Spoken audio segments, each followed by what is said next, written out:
आजच आदर्श live news चॅनलला subscribe करा आणि बेल आयकॉन अवश्य दाबा.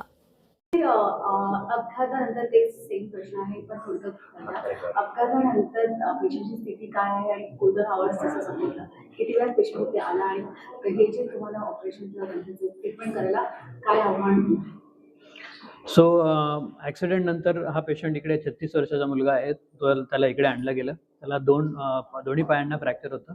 एका पायाला मांडीच्या हाडाला आणि एका पायाला पायाच्या लोअर लिंब खाली, पायाच्या खाली, गुडघ्याच्या खाली फ्रॅक्चर होतं आणि लेफ्ट हँडला दोन्ही हाडं फ्रॅक्चर होती. त्याचं ब्लड प्रेशर डाऊन होतं त्यावेळेला. आम्ही त्याला इमिजिएटली असेस करून CT वगैरे करून स्टेबिलाईज करून पेशंटला ऑपरेशन थिएटरमध्ये त्याच दिवशी घेता आलं आम्हाला. मिनिमल इन्व्हेसिव्ह पद्धतीने हे ऑपरेशन करून त्याच्यामध्ये त्याचे चारही जी हाडं आहेत ते आपण स्टेबिलाईज केली त्याच दिवशी. त्यामुळे पेशंटला इमिजिएटली आम्हाला मोबिलाईज करता आलं आणि त्याला लवकरात लवकर आम्ही आता 2 महिने झाले तो त्याचे मूवमेंट्स करतोय, स्वतः तो हालचाल करतोय. रिकव्हर व्हायला पेशंटला किती वेळ लागला आणि काय सो पेशंटला इमिजिएटली आम्ही दुसऱ्या दिवशी बसवायला सुरू केलं. पाय खाली सोडून, पायाला सूज वगैरे होती, ते सगळं ओव्हरऑल हळूहळू त्याच्या रिकव्हरी होता. त्याला 10 ते 12 दिवस तो हॉस्पिटलमध्ये होता. स्टिचेस वगैरे काढून त्याला आम्ही त्या 12 दिवसानंतर डिस्चार्ज झाला. तो स्वतःहून थोडासा वॉकरच्या साहाय्याने साईडला बसू शकत होता नंतर. आणि त्याचप्रमाणे आता त्याला 2 महिने झाले सर्जरीनंतर. स्वतःहून वॉकरच्या साहाय्याने थोडा सुरू झाला चालायला. त्याला ओव्हरऑल रिकव्हरीला 3.5 ते 4 महिने लागणार आहेत आणि दोन्ही हाडांना त्याप्रमाणे, दोन्ही पायांना त्याप्रमाणे फ्रॅक्चर आहेत. सर, मेडिकल हॉस्पिटलमध्ये ट्रॉमा आणि ऑर्थोपेडिक ह्याचं काय सुविधा आणि काय विशेष सुविधा इथे उपलब्ध करून दिल्या आहेत? मेडिकवर हॉस्पिटल हे एक टर्शरी केअर सेंटर आहे, ज्याच्यामध्ये ट्रॉमाचा एक स्पेशल युनिट आहे ह्याच्यामध्ये. आणि ट्रॉमा केअर डॉक्टर्स हे पूर्ण वेळ तिथे असतात.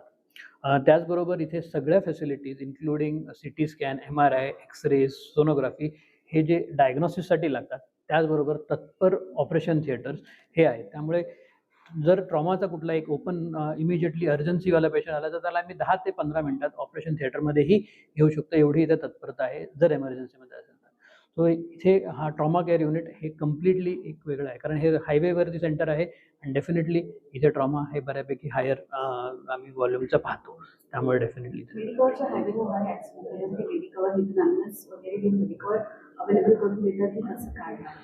सो ॲम्ब्युलन्सेस मेडिकवर हॉस्पिटलचे अवेलेबल आहेत. ते सगळीकडे अवेलेबल आहेत आणि तिकडे लवकर आहेत. ते लवकर सगळ्या जागांवर पोचतातही. बाहेरच्या ज्या बाहेरचे ट्रॉमाचे पेशंट येतात तेही इथे इमिजिएटली हँडल केले जातात.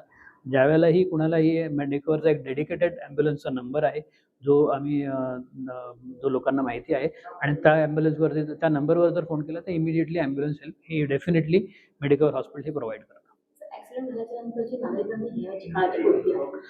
सो ॲक्सिडेंट झाल्यानंतर बेसिकली ज्यावेळेला आपण कुठलाही गुड समॅरिटन आम्ही जे म्हणतो, ज्यावेळेला लोकांना मदत आपण करतो, आपली मदत आपण चांगल्या मनानेच करत आहोत.